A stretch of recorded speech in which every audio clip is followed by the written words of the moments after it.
সাংসদ তথা আদিবাসী নেতা খগেন মুর্মুর উপর হামলার প্রতিবাদে মালদায় মিছিল করলেন কেন্দ্রীয় প্রতিমন্ত্রী সুকান্ত মজুমদার।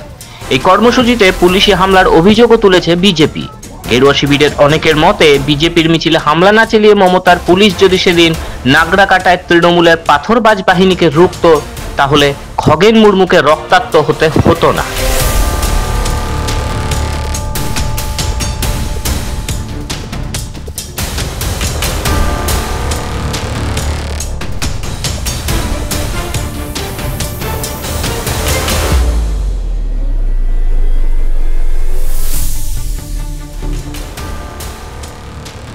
বিজেপি কর্মী সমর্থকদের জেলা শাসকের দফতর অভিযানে বাধা দিতে সোমবার সকাল থেকেই সক্রিয় ছিল পুলিশ।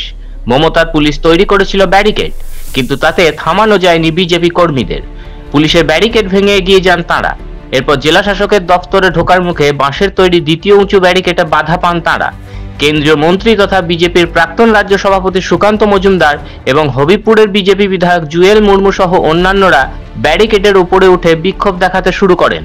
এই কর্মসূচিকে ঘিরে তুমুল উত্তেজনাপূর্ণ পরিস্থিতি তৈরি হয়। কিছুক্ষণ পর জেলা শাসকের দফতরের কাছেই একটি গাড়ির উপর তৈরি অস্থায়ী মঞ্চে বক্তব্য রাখেন সুকান্ত মজুমদার।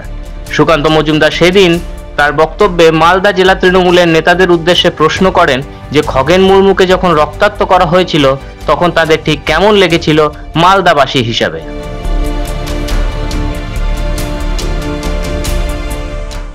তার কাছে প্রশ্ন করতে চাই, সেই সমস্ত তৃণমূল নেতাদের কাছে প্রশ্ন করতে চাই যে খগেন মুর্মু একজন মালদার ভূমিপুত্র। যখন আপনারা প্রথমে মালদা জেলার যারা তৃণমূল কংগ্রেস নেতা আছেন, যারা দেখলেন দরদর করে রক্ত বেরোচ্ছে, তখন আপনাদের কেমন লেগেছিল? যদি আপনার মনে দুঃখ না হয়, মনে যদি ব্যথা না হয়, তাহলে আপনি মালদার লোক বলার উপযুক্ত নয়। মালদা জেলার বাইরে গিয়ে আপনার থাকা উচিত। মালদাবাসীর গায়ে আঘাত ধরার পরেও আমাদের সকলের প্রিয় খগেনদা, আমরা যখন এখানে লড়াই করছি, আমাদের সহযোদ্ধা খগেনদা তখন শিলিগুড়িতে একটি বেসরকারি হসপিটালে এখনো বিছানার মধ্যে শুয়ে আছে। এসআইআর নিয়ে শাসক দল তৃণমূল কংগ্রেসকে তীব্র আক্রমণ করেন সুকান্ত মজুমদার।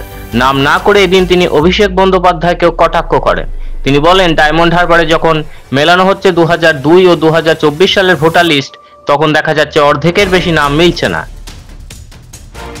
2002 সাল আর এখনকার যে লাস্ট ভোটার লিস্ট, 24-এর লোকসভা ভোটার লিস্ট, 70% এর উপরে মিল নেই। হাইয়েস্ট মিল হচ্ছে 70%। কালিম্পং সিট, পাহাড়, ওখানে অনুপ্রবেশ হত হয়নি। উত্তর 24 পরগনা, দক্ষিণ 24 পরগনা, তৃণমূলের ভাইপো যেতে দেখেন থেকে, চোর ভাইপো, চেনেন তো? হ্যাঁ, কে চেনেন তো সবাই? হ্যাঁ, চোর ভাইপো। এখন তো ভাইপো বলে লোকে বলে, দাদা ভাইপো বলবেন না, অন্য যা ইচ্ছে তাই বলবেন।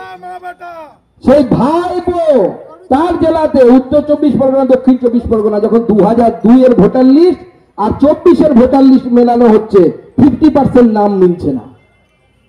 50% নাম মিলছে না।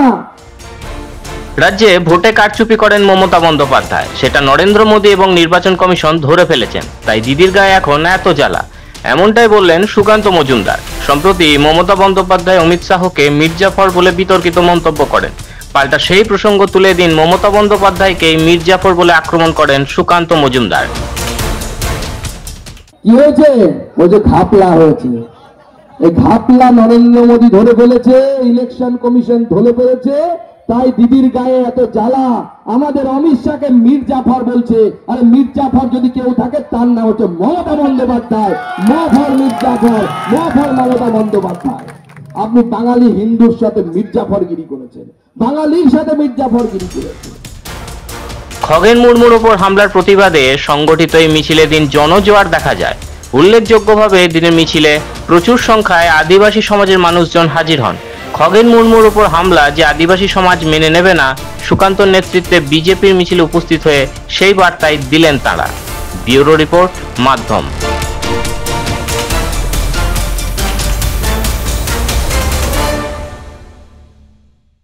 अरुणाचल सरकार का संकल्प 5 प्रतिज्ञा: शिक्षा से सशक्त भविष्य, कृषि से समृद्धि का, प्रकृति का साथ विकास, हर घर तक ग्रीन एनर्जी, पर्यटन से नई पहचान। इन प्रतिज्ञाओं के माध्यम से हम बनाएंगे ऐसा अरुणाचल सुंदर, स्वच्छ, सुरक्षित, शिक्षित, स्वस्थ और समृद्ध।